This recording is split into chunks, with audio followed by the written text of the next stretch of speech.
We have Joe Biden, Donald Trump, and we also have a third candidate who's running for president. Her name is Jo Jorgensen. Many of you probably don't even know about her because she is a member of the Libertarian Party, and she is in no way, shape, or form similar to Gary Johnson, who ran his campaign like a Democrat, which is why not many people liked him, and he tried too hard to be something that he's not. And Gary Johnson was obviously running a much better campaign. He was more genuine in 2012 versus 2016, where he tried to be so liberal and get the millennials to vote for him. George Jorgensen, on the other hand, is definitely much, much better than even Gary Johnson because she herself is not only libertarian, but she herself has brought up issues about big government and privacy issues. And she even talked about putting an end to the Federal Reserve, ending the Fed, just like Ron Paul, who himself was also a libertarian. Jo Jorgensen herself also wants to, what's it called, put an end to privacy invasion. She wants to bring the troops back home. And she also called out the Democrats and Republicans for breaking their promises every 4 years, every time they make promises. So honestly, I feel like if you guys are sick and tired of seeing the same old two-party dictatorship of Democrat versus Republican, making the same promises and breaking them, then I think voting for Jo Jorgensen is definitely the best choice. If you want someone who raises concerns about privacy matters and big government and how corrupt it's becoming and how they're becoming too powerful because of the fact that abuse of power starts to come into play when it comes to how big the government is getting, then once again, Jo Jorgensen is definitely the right choice. And she also put so much emphasis on bringing the troops home, and she also wants to put an end to the Federal Reserve. I highly recommend listening to her speeches and watching her videos. I mean, she obviously doesn't, she's not as enthusiastic and she doesn't have as much charisma as Ron Paul, Barack Obama, and all these other guys. And I mean, this is, of course, Ron Paul. I compare these two because they're both libertarian, but Ron Paul actually had the most charisma out of anyone who ran for president. I can't really say the same about Trump because Trump has charisma, but just not nearly as much as Ron Paul. And Ron Paul was a super ecstatic, enthusiastic person. She doesn't have that much personality compared to the others, but at least she's more genuine and she actually brings original and new ideas on the table versus guys like Donald Trump and Joe Biden who are literally one and the same thing. And this brings me to my other point. Besides just talking about Jo Jorgensen, who's definitely an original and more forefather material than anyone who was running for president this whole entire year. I also wanted to point out that when it comes down to um, the top two choices, which are Joe Biden and Donald Trump, it's funny how people see a difference between these two because they have the same voting record. They voted for the Patriot Act.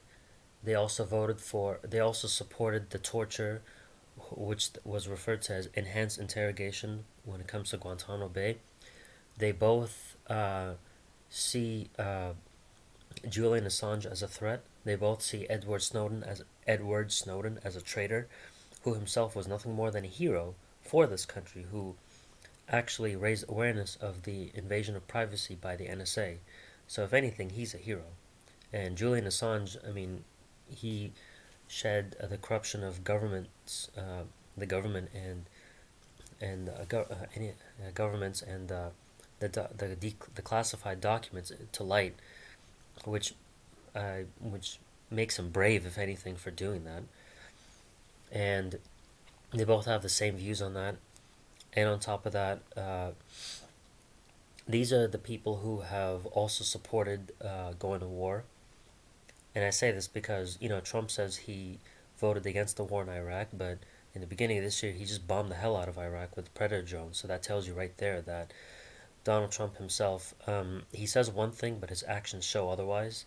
And Joe Biden definitely voted for the war in Iraq, just like Obama did, and obviously Trump, clearly, because my point is, this comes to show you that Trump and Biden are really the same thing. By telling me that they are different, that's like telling me that the color of the sky in Texas is different than the color of the sky in Pennsylvania, when clearly they're one and the same thing. They have the exact same color, the same shade of blue, everything. So my point being is that if you want something original, and someone who is original, and somebody that what's it called has original ideas, and someone who's more forefather material, I highly recommend Jo Jorgensen. She's the one who you want to vote for as president if you don't want to set yourself up for more disappointments with Democrats and Republicans breaking the same promises over and over again. And I would recommend to others that if you want someone different, I would always recommend looking to third or fourth party, especially libertarians and independents, who I definitely recommend. But you don't want to waste your time with Democrats and Republicans who say they have different policies, but their actions show otherwise, because they support the same policies. They they have had a history of raising taxes on the middle class, and they have sent this country to war in other countries, which has obviously resulted in more deficit spending, as well as the fact that they're both owned and funded by Wall Street, as well as an investment company like Goldman Sachs. So who wants to vote for Democrat and Republican, knowing full well that they are the same thing? They say they have different policies, but their policies have remained the same throughout the history of their presidency. And not to mention, when it comes down to it, they are funded by the same people, corporates, by corporations, by big corporations that have been muzzling and funding dollars into campaigns, as well as uh, elitist bankers like Wall Street and the Federal Reserve. So, do you want two two choices, which are basically two different sides on the same coin, and who've also had a history of what's it called, supporting the same agenda, especially with the whole new world order kind of thing? Or would you prefer to have something different, like someone like Jo Jorgensen, who has better ideas, and someone who wants to put an end to the Federal Reserve and wants to bring the troops home, which Obama has even has in which Bush, Obama, and even Donald Trump have failed to do. So this is why I recommend Jo Jorgensen. She's definitely the best one. And another question I have for you guys is, why vote for the lesser of two evils if you can just vote for a good guy who's a third party that not many people know about? There you go. Those are my 2 cents. Thank you for watching.